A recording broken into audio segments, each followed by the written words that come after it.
channelka aad daawanaysa waa SBR official qodlaan dad ugu cusub tahay subscribe saar oo furka balaalka sina share gareey si asxaabtaada ay u soo gaaraan barnaamijka iyo muuqaalada aad ku quruxda badan ee aan soo galino YouTube channelka ood ku mahadsantahay la socodka ila jaanqaadka wararka yaga iyo barnaamijyada aad ku xiisaha badan ee halkaan soo galina oo soo noqonaysa dib u dhac ku yimaada doorashada dalka xilli uu gabaabsi yahay muddo xireedka hay'adaha dawladda warbixin ayaan idinka haynaa shacabka magaalada muqdisho oo aragtidooda ka dhiibtay ra'iisul wasaare kheyr iyo xukuumaddiisii oo golaha shacabka ay hirdeen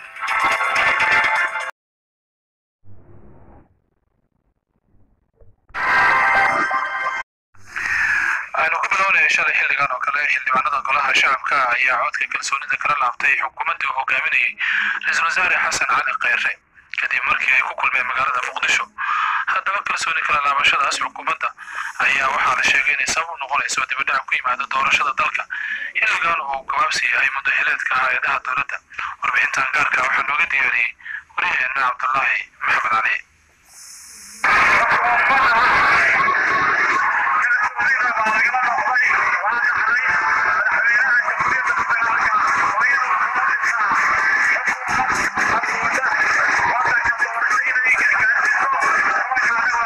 shalay ahayd markii ay dad badani la yaab ku noqotay in mar qura ay maqleen akhbaarta la xiriirta in xilka qaadis lagu sameeyey ra'iisul wasaarihii xukuumadda Soomaaliya Xasan Cali Kheyre iyo golihiisii wasiirada kadib markii badi xubnaha golaha shacabka ay codkii kalsoonida kala noqdeen gudoomiyaha golaha shacabka Maxamed Mursal Sheekh Cabdiraxmaan ayaa sheegay in xildhibaano gaaraya 170 ay kalsoonidii kala noqdeen ra'iisul wasaaraha iyo xukuumaddiisa iyadoo arrintaasi ay si weyn uga soo horjeesteen qaar ka mid ah xildhibaanada si gaar ah kuwa uga tirsanaa golihiisii wasiirada wax ka yar hal saac ayuu madaxweyne Farmaajo ku aqbalay go'aankii xildhibaanada isagoona sheegay in sida ugu dhaqsiyaha badan uu ku soo magacaabi doono ra'iisul wasaare sidoo kalena waxa uu si kumeel gaar ah xilkaas ugu magacaabay Mahdi Maxamed Guuleed Khadar ra'iisul wasaare ku-xigeenka xukuumadda la riday arrinta xilka qaadista Kheyre waxay keentay in mar kale su'aal iska weydiiyay in dalka waqtiga loogu talagalay doorasho uga dhici karto iyadoona arrintaasi uu soo hadal qaaday ra'iisul wasaarihii xilka laga qaaday sheegayna in go'aankii baarlamaanka uu ahaa mid muddo kororsi lagu doonayo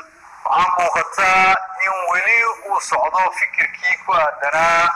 muddo kororsiga oo salka ku hayay wixii maanta ka dhacay golaha shacabka fikirkaas waan mar hore ka digay oo aan aaminsanahay inuu keeni karo khalkhal siyaasadeed dalkana dib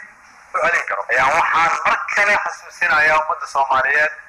in dalka 4 sano mar ay doorasho ka dhacdo iyadoo xukunkii ay qorayso inay tahay dhaqan sax ah oo dalkan lagu bartay sidoo kale xildhibaanadii shalay ka soo horjeestay in xilka laga qaado xukuumadda ayaa dhankooda aaminsan in qorshihii lagu tooray ra'iisul wasaare Kheyre iyo xukuumaddiisii ay ahayd mid ay si wadajir ah uga soo wada shaqeeyeen hoggaanka golaha shacabka iyo madaxweynaha iyagoona ku doodaya in aysan qarsooneen muddo kororsi go'aankii shalayna uu ahaa mid lagu carqaladeynayo shirkii dhuusamareeb xildhibaan Maxamed Xasan Idris Gani ayaa ka mid ah xildhibaanada sidaasi qaba shakhsiyaadka aan dhammaystiranaya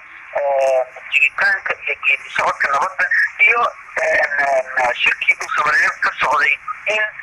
ay majaxaabiyaan ayagoo ula jeeda meeshaasna ay ka abuurtaan ajenda kale oo dib ahaanba laga weeciyo wadada ay ku socotay Soomaaliya extension waxa la yidhahdana meeshaasi ka dhalatay maalmaha soo socdana gudoomiyaha ogyahay inuu dadka ku jiro uu u diyaarsan yahay markan inuu booliska meesha ku dhigto yidhahdo 2 sano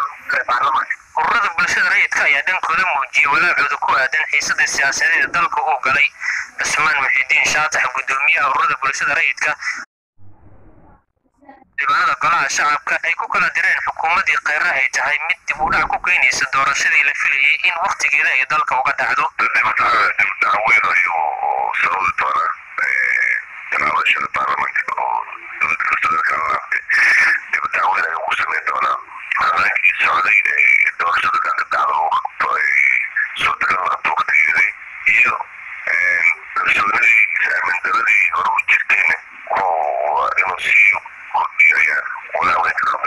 dhanka kale war-saxaafadeed laga soo saaray safaaradda ay dowladda Mareykanka ku leedahay Soomaaliya ayaa lagu sheegay in hanaankii sharci darrada ahaa ee shalay xilka looga qaaday ra'iisul wasaarihii xukuumadda Soomaaliya ay dib u dhigayso taageeradii dowladda Mareykanka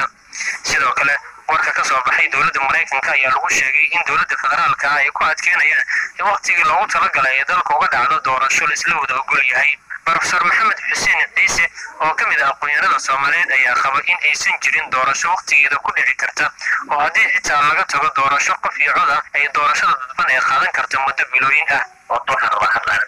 doorasho waqtigeeda ku dhaca waddanka guud wala wada rumaysan yahay oo madaxweynaha iyo prime ministerkii hadda xilka ka tegay iyo dowlad goboleedyada iyo kulli ay ku wada dhawaaqeen laakiin si walba oo doorasho yani waqtigeeda ku dhacda loo leeyahay waxaa la og yahay yani mabda'a doorashada inay bilaabato laakiin inay jiitamayso oo waqtigii ka baxayso oo aanan aqal si technical ah ay uga baxayso waa la og yahay hataa haddii la dhaho doorasho qofkii arbaxakaa la iska dhigo doorasho ballaaran oo dadban oo tii hore oo kale ka weyna hala sameeyo waxay u baahan tahay wiilaa dhowr bilood u baahan tahay 8 bilood 9 bilood waxay u baahan tahay waad og tahay madaxweyne xasan sheekh markii arrintii doorashada dadban uu galayay weeraan sanadii fogaaday sanadkii ku diyaar garowgeeda oo konton qof kow qof yani ay dooranayeen mar kasta waqti waa loo baahan yahay. dhinaca kale shacabka magaalada muqdisho ayaa aragtidooda ka dhiibtay riditaanka xukuumadda ra-iisul wasaare khayre ee golaha shacabka cod aqlabiyad la u qaadeen. Farxaan Maxamed Xuseen ayaa mikrafoon dhex qaaday dadka muqdisho. waxaan leeyahay arrinkaas gaara lagu galay arrin gardar cadnay tahay ninkaas lexajiyo ahay in waxgarado ahay in muxuu ahay dagamaya in dowladda kaalin weyn ka qaato ahay sida shaqaalaha mushaarkooda kale sida arrimaha bulshada kale waxyaalo badan dowladda ka qaban jiray marka ani aadan waxaan ku baaqi lahay ilaahay yiraahdo waxaan qabaa fikirkeyga waxyaalo isku haysan doorashada in doorashada waqti ay dheer ay dhacdo ninkii la yidhi midii dhulka talmaa kuu qalaa mase midda gacanta ku ay kugu birayaa oo ninkii yidhi midii dhulka laga soo qabaaya lagu qabo midaas anigu arkay maxaa yeelay hadda xasan cali maadaama hadda xilka laga qaaday